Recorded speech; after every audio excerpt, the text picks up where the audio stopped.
आज के क्लास में हम लोग क्या कर रहे हैं? सेमीकंडक्टर मटेरियल्स में हम लोग मेटल्स कर रहे हैं, इंट्रिंसिक सेमीकंडक्टर कर रहे हैं, एनर्जी बैंड डायग्राम कर रहे हैं और क्विज कर रहे हैं। ठीक है, तो आज के क्लास में हम लोग मेटल्स कर रहे हैं, intrinsic semiconductor, energy band diagram और quiz.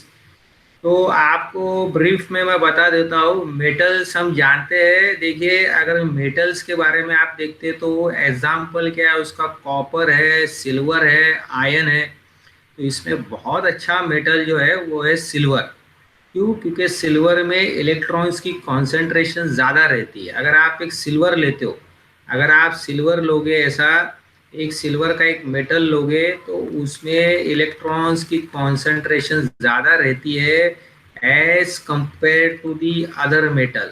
As compare to the other metal, जैसे कि आप कॉपर जा रहे हो, कॉपर ले रहे हो, Cu, as compare to the other metals उसमें इलेक्ट्रॉन्स की कॉन्सेंट्रेशन देखो ज़्यादा है। तो यहाँ पर इलेक्ट्रॉन्स की कॉन्सेंट्रेशन बहुत ज़्यादा रहेगी सिल्वर में। तो इलेक्ट्रॉन्स की कॉन्सेंट्रेशन ज़्यादा होने से क्या होगा, ये बहुत अच्छे से करंट कैरी करेगा, बहुत अच्छे से हीट कैरी करेगा। तो अगर आप करंट फ्लो करना चाहते हो तो देखिए इसकी कंडक्टिविटी देखनी पड़ती है, तो वो ज़्यादा हाई रहेगी। अगर आप हीट फ्लो करना चाहते हो तो हमको इसकी थर्मल कंडक्टिविटी देखनी पड़ेगी, तो वो भी बहुत हाई रहेगी। इसके लिए silver is an excellent metal.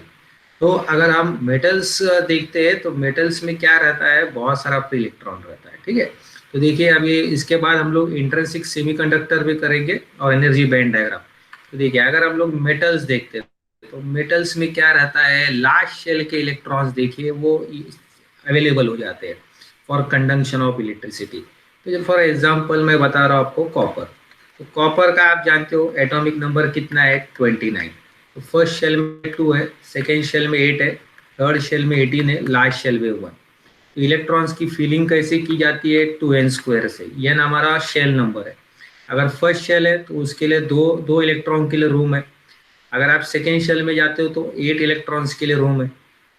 अगर आप थर्ड शेल में जाते हो तो 18 इलेक्ट्रॉन्स के लिए रूम है।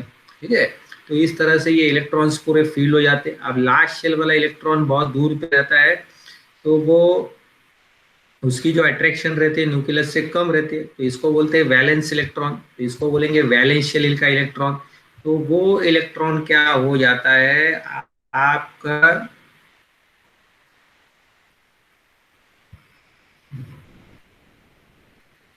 ये देखिए ये लास्ट शेल का जो इलेक्ट्रॉन रहता है इसको बोलेंगे वैलेंस शेल इलेक्ट्रॉन। तो कॉपर के अंदर 29 इलेक्ट्रॉन्स रहते हैं और 29 प्लस चार्ज रहता है। तो कॉपर अगर आप लोगे तो कॉपर के अंदर न्यूक्लियस के अंदर 29 प्लस चार्ज रहता है और 29 माइनस चार्ज रहता है, वो न्यूट्रल रहता है। हम लोग क्या बोलते हैं, कोई भी एटम क्या है, न्यूट्रल है। Why it is neutral? Because it has same number of minus charge and same number of plus charge. Right, simple. आप हाइड्रोजन लो, इसके पास एक प्रोटॉन और एक इलेक्ट्रॉन, तो ये जीरो है। सबसे सिंपल एटम हमारा हाइड्रोजन है, एक प्रोटॉन एक इलेक्ट्रॉन है, तो वो न्यूट्रल है। तो वैसे ही जैसे जैसे हम आगे बढ़ते हैं तो कॉपर आता है, कॉपर में 29 प्लस चार्ज है, 29 माइनस चार्ज है, न्यूट्रल है। लेकिन जब हम इलेक्ट्रॉन की फीलिंग करने जाते हैं तो फर्स्ट शेल में 2 इलेक्ट्रॉन है, सेकेंड शेल में 8 है, थर्ड शेल में 18 है, लास्ट शेल में 1 इलेक्ट्रॉन है। तो उसकी फीलिंग कैसी की जाती है, 2n² से। यह हमारा शेल नंबर है। आप देखेंगे लास्ट शेल में हमारा 1 इलेक्ट्रॉन रहता है, तो वो 1 इलेक्ट्रॉन क्या हो जाता है, इजीली बाहर निकल जाता है, क्योंकि उसकी पुल न्यूक्लियस के पास कम रहती है, तो ये इजीली बाहर निकल जाता है। अब जब कॉपर 1 इलेक्ट्रॉन को डोनेट कर देता है तो इसके बाद देखिए 29 प्लस चार्ज है, 29 माइनस चार्ज है, तो 1 इलेक्ट्रॉन जब कम हो गया तो वो क्या करेगा, एक पॉजिटिव चार्ज गेन करता है। तो देखिए ये कॉपर है, तो एक पॉजिटिव चार्ज गेन करेगा, तो अब ये आयन बनेगा। तो पहले ये न्यूट्रल था, लेकिन जब ये इलेक्ट्रॉन को डोनेट करेगा तो ये क्या बनेगा हमारा, ऐसे पॉजिटिव आयन बनेगा। तो इस तरह से ये आयन बन जाएगा। तो अब जब वो इलेक्ट्रॉन डोनेट कर रहा है तो हर एटम एक एक इलेक्ट्रॉन डोनेट कर रहा है, तो इस तरह से एक बहुत सारे इसमें इलेक्ट्रॉन रहेगा। तो आप इमेजिन करेंगे तो पूरा इलेक्ट्रॉन का एक गैस रहेगा। जैसे ओशन में कैसे फिशेज रहते हैं, तो आप इमेजिन नहीं कर सकते हो कितने फिश है, तो बहुत रहता है। तो वैसे ही उसमें इलेक्ट्रॉन्स जो है ऐसे छोटे छोटे रहते हैं पार्टिकल, और ये पूरा इलेक्ट्रॉन से भरा हुआ रहता है। इसके अंदर डिसऑर्डर मोशन रहता है। ठीक है, डिसऑर्डर मोशन रहता है। ये देखिए ये रैंडम मोशन रहता है। अब इसको ऑर्डर में लाने के लिए आपको बैटरी लगानी पड़ेगी। तो बैटरी मतलब आप पोटेंशियल डिफरेंस दोगे, यहाँ पर माइनस चार्ज, यहाँ पर प्लस चार्ज। तो इससे क्या होगा, ये इलेक्ट्रॉन जो है ये चलने लगेगा माइनस से लेके किधर, प्लस में। और इसको हम बोलेंगे इलेक्ट्रॉन करंट। तो अगर इलेक्ट्रॉन एक जगह चलता है, एक ही डायरेक्शन में फ्लो हो रहा है, तो इसको हम बोलते हैं इलेक्ट्रॉन करंट। अगर एयर एक डायरेक्शन में फ्लो हो रहा है तो इसको हम बोलते हैं एयर करंट। अगर वाटर एक डायरेक्शन में फ्लो हो रहा है तो इसको बोलेंगे वाटर करंट। तो इलेक्ट्रॉन एक डायरेक्शन में फ्लो हो रहा है तो इसको हम क्या बोलते हैं, इलेक्ट्रॉन करंट। और जिस जगह पे ये इलेक्ट्रॉन रहते हैं, जिस जगह पे ये इलेक्ट्रॉन फ्लो होते हैं, उसको हम बोलते हैं कंडक्शन बैंड। उसको हम बोलते हैं कंडक्शन। तो जिस जगह पे इलेक्ट्रॉन को चलना है, जिस जगह पे उसको हम बोलते हैं कंडक्शन बैंड। जैसे फिशेस रहते हैं, फिशेस कहाँ पर मिलते हैं, ऑलवेज ऑलवेज वाटर में मिलेंगे। तो वैसे इलेक्ट्रॉन जिस जगह पे चलता है उसको हम बोलते हैं कंडक्शन बैंड। ठीक है। तो इस तरह से मैं आपको बता रहा हूँ, कोई भी मेटल आप लेते हो, जैसे एग्जांपल लोगे कॉपर, तो उसका एटॉमिक नंबर है 29। तो उसके पास 29 प्लस चार्ज रहता है न्यूक्लियस के अंदर, 29 माइनस चार्ज रहता है न्यूक्लियस के बाहर। तो वो न्यूट्रल रहता है। ठीक है। लेकिन इलेक्ट्रॉन इस तरह से भराया जाता है, फर्स्ट शेल में 2, सेकेंड शेल में 8, थर्ड शेल में 18, लास्ट शेल में 1। तो ऐसे क्यों भरा गया है, क्योंकि उसका फॉर्मूला है। तो फर्स्ट शेल के लिए रूम है सिर्फ 2 इलेक्ट्रॉन के लिए, सेकेंड शेल के लिए 8 इलेक्ट्रॉन के लिए, थर्ड शेल के लिए 18 के लिए। ठीक है। तो लास्ट शेल का इलेक्ट्रॉन जो रहता है वो लूजली बाउंडेड रहता है, तो वो बाहर निकल जाता है। जब वो बाहर निकल जाता है तो एटम हमारा न्यूट्रल से क्या करता है, पॉजिटिव चार्ज गेन करता है। तो इस तरह से ये एटम अभी आयन बन जाता है, इसके पास पॉजिटिव आयन आएगा। तो इलेक्ट्रॉन कहाँ से निकला है, लास्ट शेल से निकला है। लास्ट शेल को हम बोलते हैं वैलेंस शेल से। ध्यान में रखिए, फ्री इलेक्ट्रॉन जो रहता है वो हमेशा वैलेंस शेल से अवेलेबल होता है। तो फ्री इलेक्ट्रॉन जो रहता है, ये अभी हमारा इलेक्ट्रॉन फ्री है, तो फ्री इलेक्ट्रॉन जो रहता है ये हमेशा वैलेंस शेल से आता है। ठीक है। और जिस जगह पे ये फ्री इलेक्ट्रॉन मूव करता है उसको हम बोलते हैं कंडक्शन बैंड। यानी इलेक्ट्रॉन जिस जगह पे चलेगा, फ्री इलेक्ट्रॉन जिस जगह पे चलेगा उसको हम बोलते हैं कंडक्शन बैंड। तो मेटल्स के अंदर कंडक्शन बैंड के अंदर बहुत सारे फ्री इलेक्ट्रॉन रहते हैं। अगर आप लोअर टेम्परेचर में जाओगे या हायर टेम्परेचर में जाओगे, आप कहीं भी इसको बैटरी लगाओगे तो इलेक्ट्रॉन ऐसे चलने लगेगा। तो इसको हम बोलते हैं इलेक्ट्रॉन करंट। और जिस जगह पे इलेक्ट्रॉन मूव होता है उस जगह को हम कहते हैं कंडक्शन बैंड। तो जैसे हमारे घर पे अभी वायर्स है, तो वायर्स के अंदर इलेक्ट्रॉन जो चल रहा है, तो जिस जगह पे वो चलता है उसको बोलेंगे कंडक्शन बैंड। तो अगर आपने घर पे कॉपर वायर रहते, तो कॉपर वायर देखो इलेक्ट्रिसिटी को कंडक्ट कर रहा है, तो जिस जगह पे वो चलता है उसको बोलेंगे कंडक्शन बैंड। अब दूसरी एक चीज है जिसको हम बोलते हैं सेमीकंडक्टर। अब ये सेमीकंडक्टर को देखिए, यहाँ पर कहा गया है इंट्रिंसिक सेमीकंडक्टर। इंट्रिंसिक का मतलब क्या है, प्योर सेमीकंडक्टर। इसका मतलब क्या है, ये इसकी प्योरिटी बहुत ज़्यादा है। तो ये प्योर रहता है, इसके अंदर इंट्रिंसिक बोलो या इसको आप आई टाइप बोलो एब्रीवेशन फॉर्म में। तो ये प्योर सेमीकंडक्टर। प्योर का मतलब क्या है, इसके अंदर कोई भी इम्प्योरिटीज नहीं है, इसके अंदर कोई भी मिलावट नहीं है। अगर आप मिल्क लेते हो तो प्योर मिल्क है, उसके अंदर कोई इम्प्योरिटी नहीं है, उसके अंदर वाटर नहीं है, वो प्योर मिल्क है। अगर आप शुगर लेके आते हो 1 किलोग्राम का, तो उसके अंदर सिर्फ शुगर है, उसके अंदर कोई ऐसे राइस नहीं है या कोई दाल नहीं है, ऐसे कोई मिलावट नहीं है। तो जिसके अंदर कोई मिलावट नहीं रहती है, जिसकी प्योरिटी रहती है, जो एकदम ही प्योर रहता है, उसको हम बोलते हैं इंट्रिंसिक सेमीकंडक्टर। अगर आप एक सिलिकॉन लेते हो, तो सिलिकॉन अगर आप ले रहे हो और सिर्फ सिलिकॉन के, अगर आप एक सिलिकॉन का सैंपल लेते हो और उसके अंदर कोई फॉरेन एटम्स नहीं आए हुए, तो सिर्फ सिलिकॉन के एटम्स आए हुए, सिर्फ सिलिकॉन, तो उसको आप बोलोगे इंट्रिंसिक सेमीकंडक्टर। उसको आप बोलोगे इंट्रिंसिक सेमीकंडक्टर। ये देखो ये सिलिकॉन है, तो ये एकदम प्योर है, तो इसके लिए इसको कहा जाता है इंट्रिंसिक सेमीकंडक्टर। अब आप लोअर टेम्परेचर पे जा रहे हो, तो लोअर टेम्परेचर हम कितना जा सकते हैं, मान लो अभी आप रहते हो 20, हम लोग जो रहते हैं यहाँ पर बॉम्बे साइड पे या इधर टेम्परेचर कितना रहता है, अराउंड 27 डिग्री सेल्सियस है। ठीक है। आप कोई और ठंडी जगह पे चले जाओ, उधर और टेम्परेचर कम रहता है, नेगेटिव में भी रहता है टेम्परेचर, आपने सुना होगा। तो सबसे कम से कम टेम्परेचर थियोरेटिकली कितनी पॉसिबल है, वो आप देखो -273। तो सबसे कम से कम टेम्परेचर जो रहेगी वो -273 डिग्री सेल्सियस है। और बहुत अच्छी फिगर, मतलब एकदम शार्प फिगर की मैं बता रहा हूँ, तो 2273.15 डिग्री सेल्सियस है, ठीक है। तो इसका अगर आप फिजिक्स में आपने पढ़ा होगा फर्स्ट सेमेस्टर में, lowest possible temperature is -273.15 degree Celsius. अगर आप इसको केल्विन में लेते हो तो ये 0 केल्विन है। तो 0 केल्विन में अगर आप सिलिकॉन को स्टडी करोगे तो सिलिकॉन की देखो, सिलिकॉन के अंदर कैसे हम इलेक्ट्रॉन्स को भर सकते हैं, 2n²। तो सिलिकॉन का एटॉमिक नंबर कितना है, 14 है। इसका मतलब इसके पास 14 इलेक्ट्रॉन है। आप ये 14 इलेक्ट्रॉन्स को कैसे फिट करोगे, तो फर्स्ट शेल में आप इसको 2 इलेक्ट्रॉन्स को भरोगे। सेकेंड शेल में जब आप जाओगे तो इसको आप 8 इलेक्ट्रॉन भर सकते हो। लास्ट शेल में आप जाओगे तो देखिए लास्ट शेल में हर एटम के पास देखिए 4 इलेक्ट्रॉन है। तो कोई भी एक एटम अगर आप देखते हो तो लास्ट शेल में 4 इलेक्ट्रॉन है, ठीक है। अब 4 इलेक्ट्रॉन है तो आप उसको स्टेबल होने के लिए एटलीस्ट 8 इलेक्ट्रॉन चाहिए इधर, ठीक है। तो वो 4 इलेक्ट्रॉन क्या करता है, बाजू के 4 एटम से क्या करता है, ऐसे शेयरिंग करता है। ये देखो ये एक 4 इलेक्ट्रॉन है उसके पास, तो स्टेबल होने के लिए देखो ये एक एटम से एक इलेक्ट्रॉन शेयर किया, ये एटम से शेयर किया, ये एटम से शेयर किया, ये एटम से, तो इस तरह से वो स्टेबल हो जाता है। और आपने केमिस्ट्री में पढ़ा है कोई भी एटम को अगर स्टेबल होना है तो एटलीस्ट लास्ट शेल में उसके पास 8 इलेक्ट्रॉन होना चाहिए। तो देखिए ये सिलिकॉन है, फिर मैं आपको समझाता हूँ इधर। अब ये सिलिकॉन है, इसका मैं लास्ट शेल आपको बता रहा हूँ। ये लास्ट शेल इंपॉर्टेंट रहता है, जिसको हम बोलते हैं वैलेंस शेल, ठीक है। ये वैलेंस शेल है और ये सिंगल एटम का लास्ट शेल है, तो इसको मैं बोलूंगा वैलेंस शेल। देखिए ये यहाँ पर 4 इलेक्ट्रॉन है, मैंने क्रॉस बनाया। अब उसको स्टेबल होने के लिए 8 इलेक्ट्रॉन चाहिए। तो पड़ोसी का जो सिलिकॉन एटम रहता है, ये देखिए पड़ोसी का सिलिकॉन एटम है, तो उससे क्या करता है, वो 1 इलेक्ट्रॉन की शेयरिंग कर लेता है। फिर दूसरा पड़ोसी में और 1 इलेक्ट्रॉन रहता है, तो उसके साथ में वो इलेक्ट्रॉन की शेयरिंग करेगा। फिर उसके बाद और एक पड़ोसी में एक सिलिकॉन एटम रहेगा, तो उसके साथ वो और 1 इलेक्ट्रॉन की शेयरिंग करेगा। उसके साथ और एक पड़ोसी में और एक सिलिकॉन एटम रहेगा, तो उसके साथ और 1 इलेक्ट्रॉन की शेयरिंग करेगा। इस तरह से 4, 6, 8 इलेक्ट्रॉन उसमें आ जाएगा। इस तरह से हर एटम के अंदर देखो लास्ट शेल के अंदर क्या हो जाएगा, 8-8 इलेक्ट्रॉन भरा रहेगा। और इस तरह से ये बहुत स्टेबल रहेगा। और देखिए ये बहुत ब्यूटीफुली आपको दिख रहा है।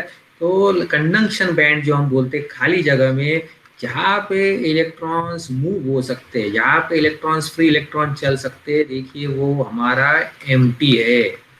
0 केल्विन में वो एम्प्टी रहता है। तो जो खाली जगह रहती है, देखिए यहाँ पर कहीं पे भी इलेक्ट्रॉन नहीं मिल रहा है। तो अगर आप बैटरी लगाओगे तो आपको करंट नहीं मिलने वाला है। तो that means it is going to behave like an insulator.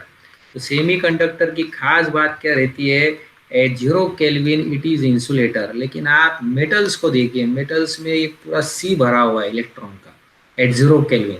तो मेटल की ये खास बात है, इसके लिए इसको कंडक्टर कहा जाता है, क्योंकि इसमें बहुत सारे फ्री इलेक्ट्रॉन रहते हैं। और जिस जगह पे ये इलेक्ट्रॉन्स रहते हैं उसको हम बोलते हैं कंडक्शन। जो जगह पे इलेक्ट्रॉन मूव हो सकता है खाली जगह पे, उसको बोलते हैं कंडक्शन। जैसे फिशेस कहाँ पर मूव हो सकते हैं, वाटर के अंदर, तो वैसे ही इसकी भी जगह वही है कंडक्शन बैंड में ही घूमने की। ये देखिए फ्री इलेक्ट्रॉन की, तो ये यहाँ पर इजीली ऐसे रोम कर सकता है, कोई प्रॉब्लम नहीं है। और ये हमको बहुत चाहिए, अगर ये रहता है तो इससे हम हीट भी अच्छे से कैरी कर सकते हैं और इलेक्ट्रिसिटी भी अच्छे से कैरी कर सकते हैं। तो हीट को भी इलेक्ट्रॉन ही फ्लो करता है। इसके लिए metals are good conductor of heat and good conductor of electricity, because they are having large number of free electrons in the conduction band. तो अगर आप सेमी कंडक्टर में जा रहे हो, आप देखिए -273 डिग्री सेल्सियस या 0 केल्विन में अगर आप जा रहे हो, तो आपके पास एक भी फ्री इलेक्ट्रॉन नहीं है। तो इसका मतलब आप करंट नहीं फ्लो कर सकते हो सेमी कंडक्टर के अंदर 0 केल्विन में। तो it is an insulator. Semi conductor is an insulator at -273 degree Celsius. At 0 kelvin semi conductor is insulator because it is not having any free electron in conduction band. तो उसके पास एक भी free electron नहीं है। तो अगर आप battery भी लगाओगे तो आपको करंट नहीं मिलेगा। एक भी फ्री इलेक्ट्रॉन नहीं है, तो इसका मतलब सब इलेक्ट्रॉन्स किधर है, लास्ट शेल में। ये देखिए ये सब इलेक्ट्रॉन्स किधर रहेंगे, उसके लास्ट शेल में रहेंगे। तो ये लास्ट शेल को हम लोग क्या बोलते हैं, वैलेंस बैंड। तो देखिए ये एक एटम का लास्ट शेल है, ये दूसरे एटम का लास्ट शेल है, ये तीसरे एटम का लास्ट शेल है, ये चौथे एटम का लास्ट शेल है। ये देखिए ये सब इलेक्ट्रॉन्स किधर है, देखिए ये लास्ट शेल में है, यानी कि ये वैलेंस बॉन्ड के अंदर है। ये बॉन्ड को हम बोलते हैं कोवेलेंट बॉन्ड। तो ये सब लास्ट शेल के अंदर है। तो ये जो लास्ट शेल है, एक एटम का लास्ट शेल है, ये दूसरे एटम का लास्ट शेल है, तो ऐसे लास्ट शेल, सभी लास्ट शेल हम लेते हैं तो इसको बोलते हैं वैलेंस बैंड। तो लास्ट शेल की इलेक्ट्रॉन की जगह कहाँ रहती है? वैलेंस बैंड में रहती है। और फ्री इलेक्ट्रॉन की जगह कहाँ रहती है? कंडक्शन बैंड में। तो अगर आप 0 केल्विन में जाओगे तो आप देखोगे कि ये मेटल्स के अंदर बहुत सारा फ्री इलेक्ट्रॉन रहता है कंडक्शन बैंड में, तो उसको आपको एनर्जी नहीं देनी पड़ेगी इलेक्ट्रॉन्स को छुड़ाने के लिए, ठीक है। तो इसके लिए इसका बैंड गैप जो रहता है कंडक्टर का, वो 0 इलेक्ट्रॉन वोल्ट रहता है। आप अभी हायर क्लास में आए हो तो आपको बताना चाहिए कि मेटल्स किसको कहा जाता है या कंडक्टर किसको कहा जाता है जिसकी बैंड गैप 0 रहती है। मतलब उसको कोई भी एनर्जी नहीं देनी पड़ती इलेक्ट्रॉन्स को फ्री करने के लिए, क्योंकि इलेक्ट्रॉन्स उसके अंदर ऑलरेडी बहुत अवेलेबल रहते हैं, मिलियंस ऑफ इलेक्ट्रॉन अवेलेबल रहते हैं इन कंडक्शन बैंड। लेकिन सेमी कंडक्टर देखो, इसके अंदर एक भी फ्री इलेक्ट्रॉन नहीं रहता है एट 0 केल्विन। तो अगर आप बोलोगे मुझे इलेक्ट्रॉन्स अवेलेबल करना है तो वो हो सकता है, लेकिन आपको क्या करनी पड़ेगी? हीटिंग करनी पड़ेगी। अगर आप हीटिंग कर रहे हो या अगर कोई आप हायर टेम्परेचर में लेके आ रहे हो 20 डिग्री सेल्सियस 30 डिग्री सेल्सियस, तो क्या हो सकता है? ये बॉन्ड टूट जाएगा, ये बॉन्ड टूट जाएगा और इलेक्ट्रॉन अवेलेबल हो जाएगा। तो इलेक्ट्रॉन हमारा वैलेंस बैंड में, ये इलेक्ट्रॉन आ जाएगा, इसकी प्रमोशन हो जाएगी और ये किधर चला जाएगा? कंडक्शन बैंड में चला जाएगा। जिस जगह से निकला है उधर एक वैकेंसी बनेगी, उसको हम बोलेंगे होल। तो इलेक्ट्रॉन कंडक्शन बैंड से अवेलेबल हो जाएगा और होल बनेगा। तो इसको बोलते हैं इलेक्ट्रॉन होल पेयर फॉर्मेशन। तो मतलब EHP, मतलब जितने इलेक्ट्रॉन्स रहेंगे उतने ही होल रहेंगे। तो जैसे जैसे टेम्परेचर बढ़ेगा वैसे वैसे ये बॉन्ड टूटते जाएगा, लेकिन जितने उसमें इलेक्ट्रॉन्स रहेंगे उतने ही होल रहेंगे। तो सेमी कंडक्टर में कोई भी टेम्परेचर में, एनी टेम्परेचर में, जितने इलेक्ट्रॉन्स रहेंगे उतने ही होल रहेंगे। मान लो अगर मैं बता दिया आपको, हम लोग टेम्परेचर जा रहे हैं 20 डिग्री सेल्सियस, तो मैं आपको बता रहा हूँ कि इसमें मान लो आपके इतने इलेक्ट्रॉन्स है 1000, तो उसमें उतने ही होल्स रहेंगे 1000। अगर आप 30 डिग्री सेल्सियस में जा रहे हो और मैं आपको बता रहा हूँ अभी 10⁵ इतने इलेक्ट्रॉन है, तो होल्स भी कितने रहेंगे? इतने ही रहेंगे। तो कोई भी टेम्परेचर में हमेशा उसमें इक्वल नंबर ऑफ इलेक्ट्रॉन और इक्वल नंबर ऑफ होल रहेगा। लेकिन मेटल्स में क्या होता है देखिए, खाली उसमें इलेक्ट्रॉन रहेगा। तो इलेक्ट्रॉन्स आपको कहाँ पर मिलेगा? आपको कंडक्शन बैंड में मिलेगा। ये देखिए हायर टेम्परेचर में इलेक्ट्रॉन आपको कहाँ मिलेगा? कंडक्शन बैंड में मिलेगा। और होल्स आपको कहाँ मिलेगा? आपको वैलेंस बैंड में मिलेगा।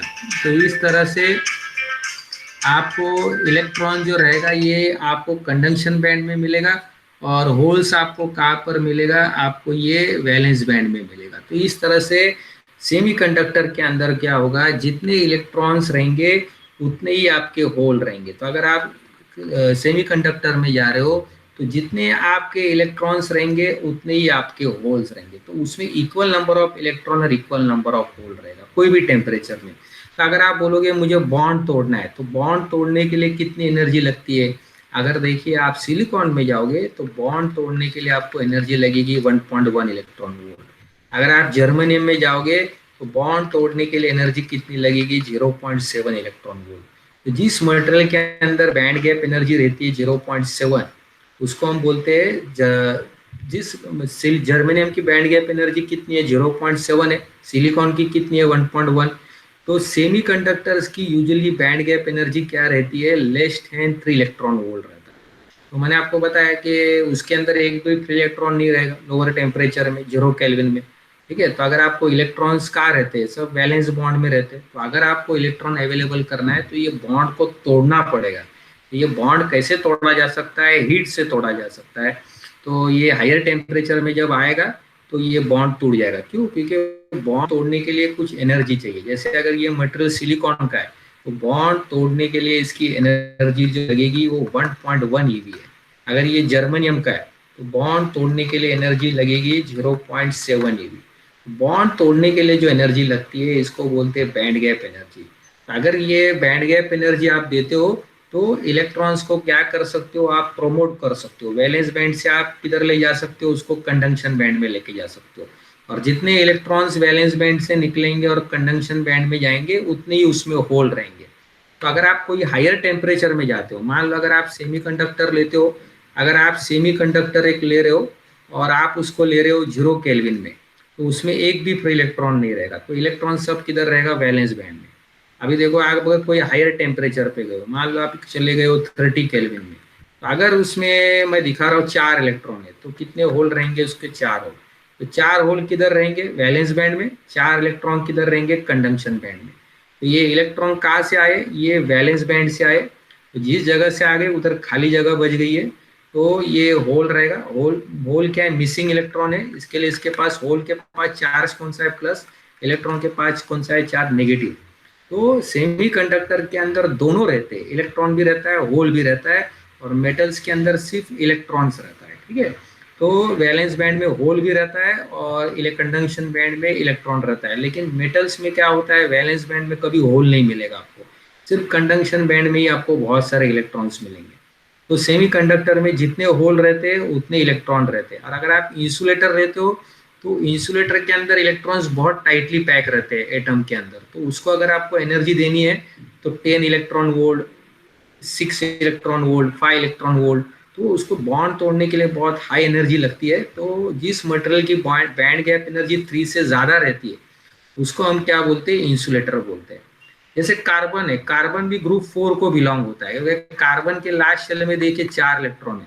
अभी सिलिकॉन है, सिलिकॉन कैसा है, 2, 8 और 4। अभी जर्मेनियम देखिए, जर्मेनियम कैसा है, 32 है। जर्मेनियम का एटॉमिक नंबर 32 है, लास्ट शेल में 4 है। तो जर्मेनियम भी ग्रुप 4 को बिलोंग होता है, सिलिकॉन भी ग्रुप 4 को बिलोंग होता है, कार्बन भी ग्रुप 4 को बिलोंग होता है। तो ग्रुप 4 के ज्यादातर जो है सेमीकंडक्टर है, लेकिन कार्बन सेमीकंडक्टर नहीं है। क्यों, क्योंकि कार्बन की band gap energy 6 electron volt है। तो जिस मटेरियल की band gap energy 3 electron volt से ज्यादा आता है, उसको हम लोग सेमीकंडक्टर बोलते हैं। तो किस मटेरियल को हम सेमीकंडक्टर बोलते हैं, जिसकी बैंड गैप एनर्जी 3 से कम आता है। और अगर एक ही तरह का एटम है, जर्मेनियम है, सिलिकॉन है, कार्बन है, तो इसको बोलेंगे एलिमेंटल सेमीकंडक्टर। अगर दो तरह का एटम है, जैसे गैलियम आर्सेनाइड या कैडमियम सल्फाइड, तो इसको बोलेंगे कंपाउंड सेमीकंडक्टर। सभी की बैंड गैप एनर्जी जो रहेगी वो 3 से कम आएगी, ठीक है। और कंडक्टर रहती है, उसकी बैंड गैप 0 है, क्योंकि उसमें ऑलरेडी फ्री इलेक्ट्रॉन्स अवेलेबल रहते हैं। इंसुलेटर रहती है, उसकी बैंड गैप एनर्जी 3 से ज्यादा रहती है। तो हम लोग क्या देख रहे हैं, मैंने बताया आपको कि सेमीकंडक्टर में अगर आप हायर टेम्परेचर में जाते हो, तो जितने इसमें इलेक्ट्रॉन रहते हैं उतने ही होल रहते हैं। तो अगर आप बैटरी लगाओगे सेमीकंडक्टर को, तो इलेक्ट्रॉन और होल ये दोनों चलने लगेगा। कहाँ से चलने लगेगा, ये माइनस से लेके प्लस में चलने लगेगा, और होल कहाँ से चलने लगेगा, प्लस से लेके माइनस में। तो दोनों की पॉपुलेशन बराबर रहती है, तो दोनों फ्लो होता है। अगर देखो आप बोलोगे 20 डिग्री सेल्सियस में ले रहा हो, तो उसमें कम होल्स और कम इलेक्ट्रॉन लेंगे, लेकिन दोनों बराबर रहेंगे। हायर टेम्परेचर पे आप जा रहे हो, तो ज्यादा इलेक्ट्रॉन रहेंगे और ज्यादा होल रहेंगे, लेकिन दोनों बराबर रहेंगे। हो सकता है अभी हायर टेम्परेचर में 40 में इसमें 6 इलेक्ट्रॉन और 6 होल है, लेकिन दोनों बराबर चलेंगे। तो जितने उसमें इलेक्ट्रॉन रहते हैं उतने ही होल रहते हैं। तो सेमीकंडक्टर में दोनों चलते हैं, दोनों बराबर के चलते हैं। मेटल्स में क्या होता है, सिर्फ आपका इलेक्ट्रॉन चलता है, ठीक है। तो मैं आपको बहुत सिंपल में बता रहा हूँ कि मेटल की बैंड गैप एनर्जी 0 रहती है, क्योंकि उसके अंदर बहुत सारे इलेक्ट्रॉन रहते हैं। सेमीकंडक्टर में क्या होता है, इलेक्ट्रॉन जो रहता है वो बॉन्ड में रहता है, तो बॉन्ड तोड़ना पड़ता है तब इलेक्ट्रॉन्स अवेलेबल होते हैं। तो सिलिकॉन के लिए कितना आता है, 1.1 आता है बॉन्ड तोड़ने की एनर्जी। जर्मेनियम के लिए कितना आता है, 0.7 आता है बॉन्ड तोड़ने की एनर्जी। उस बॉन्ड तोड़ने की एनर्जी को हम क्या बोलते हैं, बैंड गैप। जिस मटेरियल की बैंड गैप एनर्जी जो रहती है वो 3 से कम रहता है, उसको हम क्या बोलते हैं, सेमीकंडक्टर। जैसे सिलिकॉन, जर्मेनियम। और जिस मटेरियल की बैंड गैप एनर्जी 3 से ज्यादा रहती है, तो उसको हम बोलते हैं इंसुलेटर। जैसे कार्बन है, और आपका प्लास्टिक है, डायमंड है, रबर है, इसको हम इंसुलेटर बोलेंगे, क्योंकि इसकी बैंड गैप एनर्जी 3 से ज्यादा रहेगी।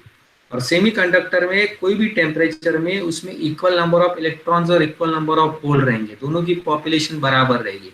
अगर आप बैटरी लगाओगे, तो उस सेमीकंडक्टर के अंदर दोनों बराबर से चलने लगेंगे, इलेक्ट्रॉन और होल, और दोनों इक्वल अमाउंट में चलने लगेंगे, ठीक है। मेटल्स में क्या होता है, सिर्फ आपका इलेक्ट्रॉन चलने लगेगा, और इलेक्ट्रॉन जिस जगह में चलता है उसको हम बोलेंगे कंडक्शन बैंड। तो I hope students it is clear to all of you. तो I am sharing your quiz over here, you can do this quiz.